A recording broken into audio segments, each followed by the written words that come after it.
Monica starts to roll, and the rest of the gang regains their focus. The scores end up resulting as... Natsuki this time! Close call. Natsuki reaches into the cup and shuffles the sticks around roughly before pulling out a stick at random, reading it out loud. What is your favorite form of literature? Oh, that's... She appears extremely hesitant to answer her question and looks towards Monica for an escape, but before she can say anything, Sayori blurts out an answer. Oh, that's easy! It's definitely manga! Sayori! Natsuki yells at Sayori, who responds with sticking her tongue out cheekily. Those two get into a small argument. However, this becomes background noise as they focus on a much more pressing issue. A girl who reads manga! I've only heard of these reads in Legends and Harem anime. Was this the surprise Sayori was referring to? Someone with my taste? For the first time in what feels like forever, I begin to feel like the desire to talk to someone else. Or to feel the desire to talk to someone else. There were more words there. How did she even find a girl like this? Are there more? Do these kinds run in packs? Where can I... Hey, are you in there? Sayori waves her hand in front of me, bringing me back to the game. Everyone's attention is centered on me, and I quickly realize why. It's my turn to roll the dice. Alright, I have to try and learn as much about Natsuki as possible. God, hear my words and desires. Hey, Monica beat you this time. As the scores are revealed, I learn that there is no god. Monica reaches into the cup and gently swirls the sticks around, before deciding on one. She only briefly looks over the stick before flushing a bit. Sayori, don't you think this question is kind of personal? She leans over and allows Sayori to read the question herself. But games like this always have questions like that, right? I suppose, but... Monica relents, sighing before she reads her stick out loud. Out loud should be 2 words. When was your first kiss? Well... Monica turns silent, almost as if she's afraid to answer. I haven't actually kissed someone yet. The group is quickly taken by surprise. Even Sayori doesn't seem to quite believe her. I know many have already had their first boyfriends or something, but I just never had the time for something like that. There was always something else I needed to focus on, so I just never got around to it. Natsuki is the first of us to speak up, expressing our shared surprise. That's quite surprising, Miss School Idol. I was dead sure you were the most mature out of all of us. To think you're so far behind. Well, it's not like kissing someone is much of a milestone or proof of maturity. It's simply a form of affection. Besides, I'm willing to guess there's at least another person here who hasn't had their first kiss either. Even if she couldn't have known, Yuri has hit so close to home. Not me. I had my first kiss when I was 15 during a romantic summer trip. Natsuki seems extremely proud of this fact. She puffs out her chest and strikes a triumphant pose. I had mine at 14. It was during a family get-together. Wait, what? Yuri cuts her short and continues the round table confessions. Oh, I had mine a bit early when I was 11. Oh, what's the story there? That's... Yuri clams up at Natsuki's questioning and retracts into a state of embarrassment. You're getting really red, Yuri. Are you okay? Catching a fever? No, it's just... She's blushing, Sayori. That must mean her story's especially spicy. Ooh! Oh, tell us the spice! Yeah, come on, you're only making us more interested. The girl's prodding seems to make Yuri increasingly uncomfortable, causing a few tears to pool at the sides of her eyes. If this continues, I have a feeling we might already lose a member. I clicked out again, dang it. You guys, don't you think you're... Screw it. I haven't had my first kiss either. As some sort of ploy to draw attention away from Yuri, I blurted out the last thing I wanted to admit. Really? Monica's quick to pick up what I'm trying to do and plays along. Yeah, I've never had a girlfriend either. I'm kind of like you, Monica. I was always too busy. God, I'm just digging myself deeper and deeper. Hey! Sayori taps me on the shoulder and begins whispering in my ear. Are you okay? You wouldn't normally admit to something like that. I was just trying to draw attention away from Yuri. She seemed on the verge of tears. What? She was? Sayori yells this part out loud, as if it were the most surprising thing in the world. Monica, despite our plan failing, seems impressed by my perceptiveness and stares at me with a certain degree of awe. It's actually making me super self-conscious. Please stop. Oh, sorry, Yuri. I didn't mean to make you feel awkward. It's all right. I'd rather not share that story. At least not right now. I'm sorry. Don't make me feel worse. Water over the bridge, all right? Under the bridge. Yes. Sensing the futility in trying to revive our spirit, Monica rises to her feet and begins to adjourn today's meeting. Well, with that behind us, I feel there's no better time to wrap up today's meeting. After all, I don't want to hold you here too long on the first day. After all, stewards as well. She ends the game rather early, collecting the cup and die, then returning them to her bag. Aww. Sayori pouts as her fun is drawn to a close. The four of us rearrange the desk back to their original formation and collect our bags. We wave goodbye to Monica, who opts to stay behind for a little while longer. Wasn't there more than one desk? Sayori and I eventually part with Natsuki and Yuri, who head in the opposite direction from the school's gate. Along the way home, Sayori and I discuss the day. How was my surprise? I got to admit, I wasn't expecting you to find someone with the same interests as me. Good find. When I found out about your hobby, or her hobby, I just knew I had to bring her to the club to meet you. Well, it's still yet to be seen if she's as refined as me. I think finding someone else who's into underage girls is impossible. Can you not? One of these days, someone's going to overhear your jokes and mistake it as damning evidence. Don't worry. If that happens, I'll just tell them you're only into imaginary girls. I know that was my argument, but I can only imagine the horrors you'd unleash on the world if you became a lawyer. I sigh to myself, feeling exhausted from Sayori's teasing in the day's events. Well, at least today was a lot of fun, right? I suppose so, but I'm not sure I really belong in the literature club. Not to mention I'm the only guy there. I'm sure we'll get some other guys as the year goes on. I'll make sure to double up my recruitment tactics. If you do, I'm not bailing you out of jail when you're charged for stalking and or sexual harassment. You would want a slash there for and or. Hey, I promise Natsuki made it sound way worse than it really was. Having a hard time believing that, Sayori. Sayori tries to save face, but I mostly tune her out as I think back to what Monica mentioned earlier. Never kissing someone, huh? Call me sane, but I just don't believe that. Someone like her just has to have done something as simple as that. Someone could make the same argument for me, though. Regardless, there's definitely something going on with that girl. It doesn't really matter too much to me, and logically speaking, it's unlikely that whatever she's involved in will affect me or Sayori. However, my curiosity is piqued, and it's becoming harder to simply ignore that paranoid voice in my head. She must be hiding something. What was that? Oh, nothing, Sayori, just talking to myself. Eh? Sayori cocks her head in confusion when I refrain from explaining myself further. I decide internally that I'll begin to pay more attention to the conversations involving Monica in school. With a new sense of resolve, I say goodbye to Sayori and head inside to rest, bringing an end to the first official meeting of the Literature Club. I open my door and walk over to the couch to... Wait, my door? Looking back towards the door, I see that all the trash that had previously been blocking the entrance has been smashed together into a compact pile. Sayori must have done that when she came over the other day. Does that mean the mice's corpse is... What would be mouse's corpse, unless there were more than one mouse? From behind me, I hear the small scurrying of an animal and jump up onto my couch. At least it's only one. The door pile starts to make noise, and from it, another small creature darts out and runs into my kitchen. Oh, I guess there were. This world does hate me after all. Separate those words. Poem 2. Dukkha.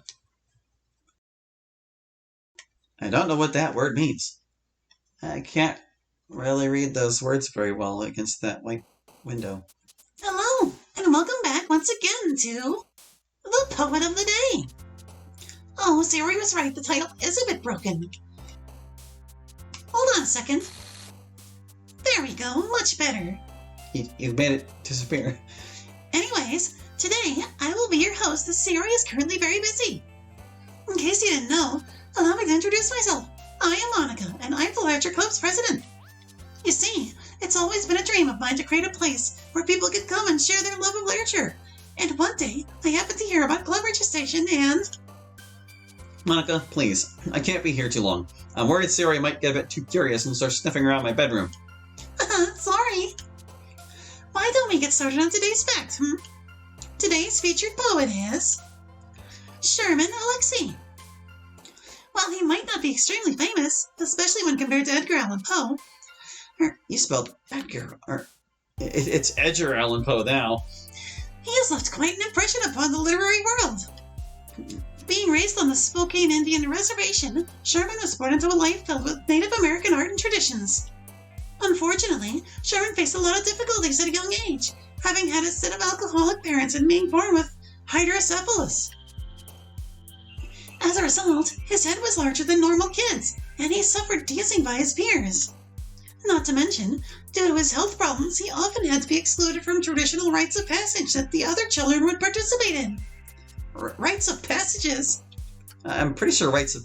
Yeah, if the rites is plural, then you don't need the passages to be plural, because it's already got it covered. However, his life began to turn around when he decided to go to high school out of the reservation.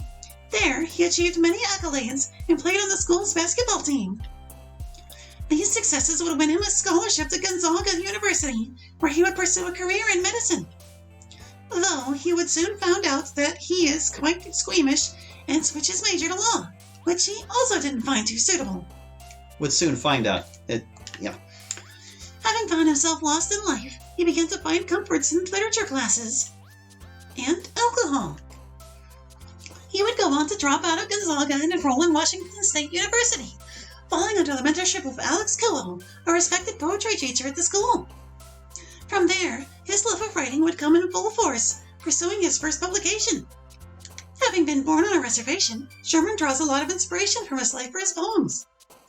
His works include plenty of sorrowful and explicit imagery, ranging from his life on the reservation to alcoholism. However, they're always topped with a bit of sarcastic wit. His style would gain him a bit of a reputation among the art world, with many finding charm in the way he handled such horrible topics. Sarah A. Quirk, from the Dictionary of Library Biography, would describe him as follows.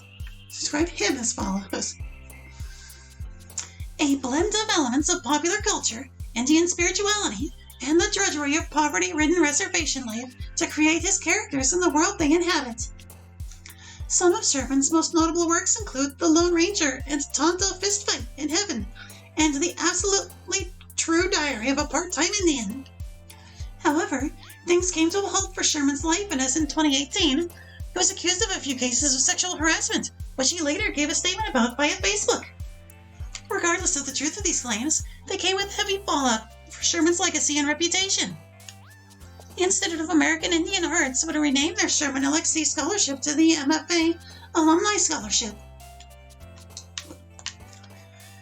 And the American Library Association, who had recently awarded Sherman the Carnegie Medal, began to reconsider their choice. He was later reported to have declined the award himself.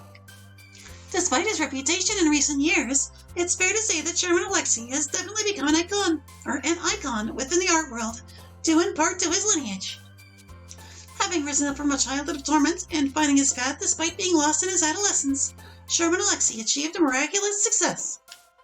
So, while he may have ended up in a tough spot nowadays, he still managed to capture a generation of people with his snarky, melancholic words. Thank you very much for listening to me. You are truly a remarkable audience. I hope that I've managed to pass on just a small bit of my love for literature, and if I have, make sure you run with it. Who knows, it might even lead to a story like Sherman's.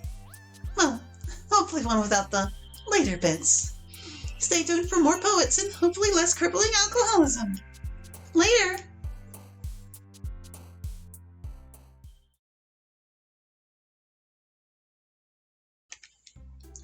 Entering the club room, I am greeted to an amazing sight. Near the back, Natsuki has crawled up onto one of the shelves as Sayori repeatedly attempts to grab something from her. Come on, just a small bite! No way! That last small bite left me with crumbs! Natsuki stretches her arms high to avoid Sayori's grasp, but it's plainly obvious she can't hold out for much longer. Sayori hasn't noticed me entering yet, but Natsuki spots me near the entrance and begins pleading for my help through her eyes. I let out a sigh and then nod to her. confirming my assistance. Placing my bag quietly near the front, I begin to sneak up on Sayori as she continues to try and grasp at Natsuki's hand. Having gotten right behind her, I wrap both my arms around her and begin to furiously tickle her armpits. Wait! Stop! Sayori has always been ticklish, so I've spent years perfecting my technique to a point where I can pacify her in seconds. It requires her to be vulnerable, though, which, surprisingly, doesn't happen often. Her body starts losing strength, and I manage to drag her far enough away from the shelves for Natsuki to jump down and slip by. No! Seeing the coast is clear, I'd stop tickling Sayori, allowing her to go limp against me and catch her breath. Natsuki quickly gobbles down something before returning over to the two of us. Thanks, Secretary. Sayori here was beginning to wear me down. Imagine how No, that's me. Imagine how I feel. I have to put up with her 24/7. Meanie! Still very confused, I decide to question Sayori. So, mind telling me why you chased Natsuki up onto the shelves? I had a few cookies left over from lunch, so I decided to eat them as a snack. But when she walked in and saw my food, she started begging for some. I just wanted a bite. She's the one who jumped up high. I did give you a bite. You gobbled an entire cookie, then wanted more. Nodding, I turn to Natsuki and give her an understanding look. Definitely the smartest move. Sayori only gets more hungry if you keep feeding her. Hungrier would be it. Hey! Natsuki seems proud of herself, her face glowing a slight red as she sticks her chest out slightly. Sayori, on the other hand, slackens, realizing that she has lost the debate. Oh, I need to seize this opportunity. So, Natsuki, you mentioned you read manga. Well, Sayori mentioned it, but yeah, I do. What of it? See, I was actually wondering what kind of series you... The club room door opens and Yuri walks in with Monica following not too far behind. Everyone's attention is shifted to our leader, so I stop talking and decide to wait until later to finish this conversation. Hey guys, so sorry for being late, but I got completely caught up in work and didn't realize the school had ended. I'm really glad to see you all came back, though. Monica immediately has jumped into her club president persona, placing her bag near the front desk before hopping over to the blackboard. So, seeing as we're all still pretty new with each other, I thought it'd make sense for us to continue getting to know each other. Sayori bounces back from her loss, jumping out of my hands and joining the conversation with a renewed sense of excitement. Does that mean we'll be playing the game again today? Not exactly. I thought we should instead do something more, relevant. Relevant? And what would that be? Well, each of us are no doubt into some form of reading, but have you ever really thought what it is about certain stories that really captivate you? Monica begins to write various genres and subgenres onto the blackboard in a chart of some sort, listing attributes and tropes associated with each.